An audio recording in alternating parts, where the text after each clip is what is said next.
اس ضمن میں قرآن مجید نے اور حدیث نے اور حضور کی سنت و سیرت نے ایک بڑا عجیب ایک اعتدال والی روش ہمیں سکھائی ہے. سوال کی مذمت ہے، مت مانگو کسی سے کچھ، جو کہ مانگنا اللہ سے مانگو اللہ سے، انسانوں سے مت مانگو. مانگنے والا اپنی عزت نفس جو ہے ہتھیلی پر رکھ کر پیش کرتا ہے جس سے مانگ رہا ہے، مجھے دیجئے کچھ. عزت نفس تو یہاں رکھی ہے نا، نہیں تم اپنی عزت نفس کا دھیلا نہ کراؤ، جو مانگنا ہے. حضور نے فرمایا کہ اگر جوتے باندھنے کا فیتا جو ہے وہ تمہیں چاہیے، اللہ سے مانگو.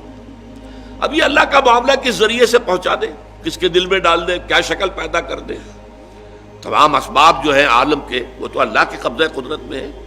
کون سے سبب کے ذریعے سے اللہ تعالیٰ وہ تمہاری ضرورت پوری کرا دے، یہ اس پر چھوڑو، مانگو اللہ سے.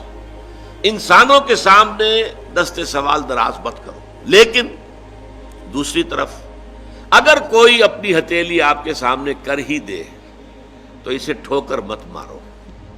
اس نے عزت نفس جو ہے اپنی ہتھیلی پر رکھ کر آپ کے سامنے رکھ دی ہے.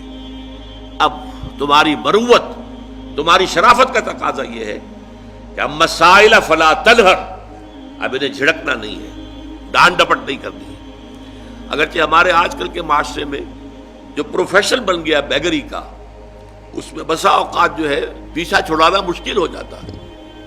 اور واقعہ یہ ہے کہ ان کی اگر مدد کی جائے، اب کیا ہے، وہ آپ نے 1 روپیہ دے دیا تو بعض لوگ سمجھتے ہیں شاید بہت بڑا، میں نے حاتم طائی کی قبر پر لات مار دی، روپیہ دے دیا. لیکن یہ تو اصل میں انسٹیٹیوشن آف بیگری کو آپ نے سپورٹ کیا. لیکن یہاں بھی آپ معذرت کریں، کچھ بھی کریں، کسی طریقے سے آپ اگر نہیں دینا چاہتے ہیں نہ دیں، ٹھیک ہے، لیکن ڈانٹنے کا آپ کو حق نہیں ہے، جھڑکنے کا آپ کو حق نہیں. ہم مسائل فلا تنہر، بلکہ یہ بھی آیا ایک حدیث میں کہ تم دو، کچھ نہ کچھ دو، سائل کا ہاتھ خالی نہ لوٹاؤ. یہاں تک ایک حدیث میں الفاظ ہیں سائل کو ضرور دو، خواہ وہ گھوڑے پر سوار ہو کر تمہارے پاس آیا. گھوڑے پر سوار ہو کر آنے والا جو ہے وہ تو صاحب عزت، صاحب حیثیت انسان ہوتا تھا نا. گھوڑا تو عرب میں ہر ایک کے پاس نہیں ہوتا تھا. اونٹ تو کہہ سکتے ہیں آپ کے بہت عام تھا، بھیڑیں بکریاں عام تھیں.